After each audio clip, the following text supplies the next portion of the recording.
Hi everyone, and welcome to the Millennial Revolt. Today we are going to be talking about Bill C-16, which has passed in Canada, and my thoughts on it. So there's so much to talk about, so much to get into, so let's just jump right into it.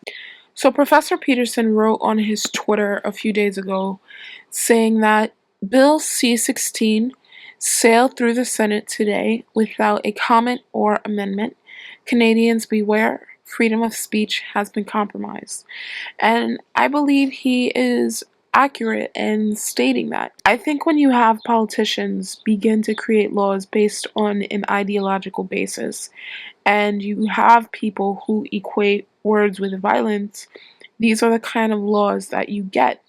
And the fact that you can be arrested and thrown in prison for not using transgender people's preferred pronoun is, I think, extremely egregious. I think it's outrageous that people would believe that this is a good thing. I think we could possibly start seeing similar laws passed in the United States as well as Europe if we don't start quickly addressing this right now. And I will also have a link to the Senate hearing that Professor Peterson has posted on his YouTube channel so you can check out. I don't think these Canadian politicians accurately stated their case why this law was needed to be added to the Canadian human rights and hate crime laws. I think what they did show was that people who are implementing these laws are ideologues, that they want to impose their ideology on other people. And what it has shown is that these people have worked their way into high positions of the government, and that we should all be extremely wary of things like this, because if it's happening in Canada, it's not long before it's going to start happening in the US. And given the way we have certain politicians in the US who like to equate words with violence, that scares the hell out of me. Now, many advocates of this bill continue to insist that it would only be used to punish those in the worst case scenario. But like all of these ideologically based laws, we always see it used improperly, and we always see it used to the extreme. First off, I want to say I truly don't believe that anyone who is against this law is against transgender people. I don't think that anyone who opposes this law wants to purposely misgender someone. If a transgender person wants to be called she or he or they, and you're respectful enough to call them that, then by all means, I don't have a problem with that.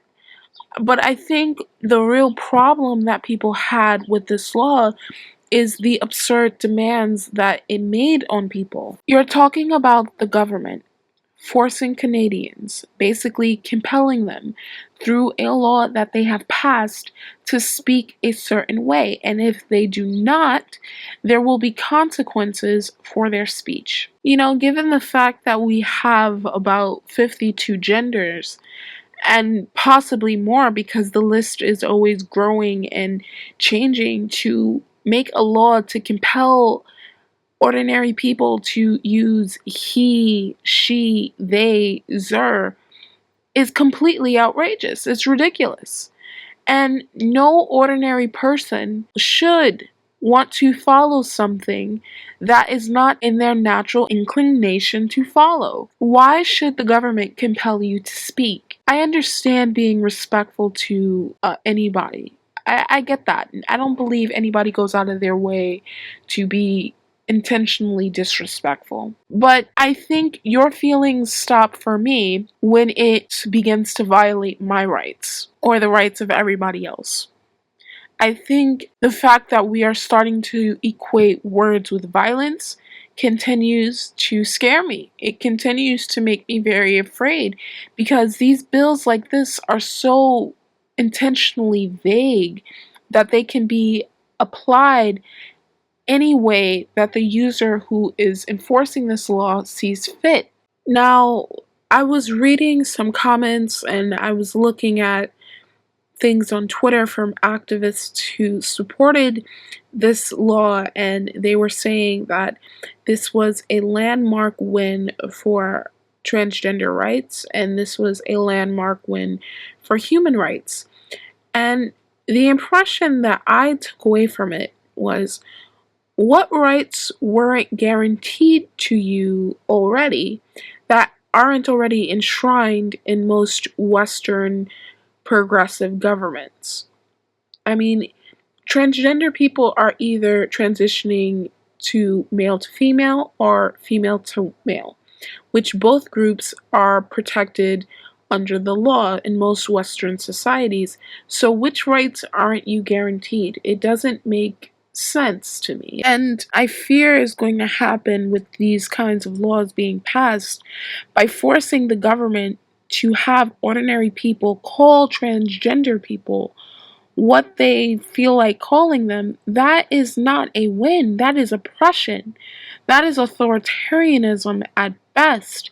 And I find that anytime we see these types of laws being passed, we see cultural Marxism in the background of all of these laws. It's so frustrating that Western societies are falling to the wayside because of ideologues trying to push their weird utopia on the larger society as a whole. It truly does scare me. What I believe is going to wind up happening with this bill passing is it's going to do more harm to not only the transgender community, but to Canadians as a whole. This bill is an attack on free speech and individuality. And I believe that no one is going to want to associate with transgender people because they feel that they could possibly be sent to prison, transgender people's preferred pronouns. You know, I believe what this bill will unintentionally do is create divisions within society. I think it will marginalize the trans community even more, because I think people are going to choose to keep their distance from transgender people and people who claim to be gender fluid, not out of hatred or being discriminatory, but rather fear of being charged with hate crime. And the fact that politicians do not see that is beyond the pale to me. But I'm the Millennial Revolt. Thank you guys so much for watching, and you have a wonderful day. Bye.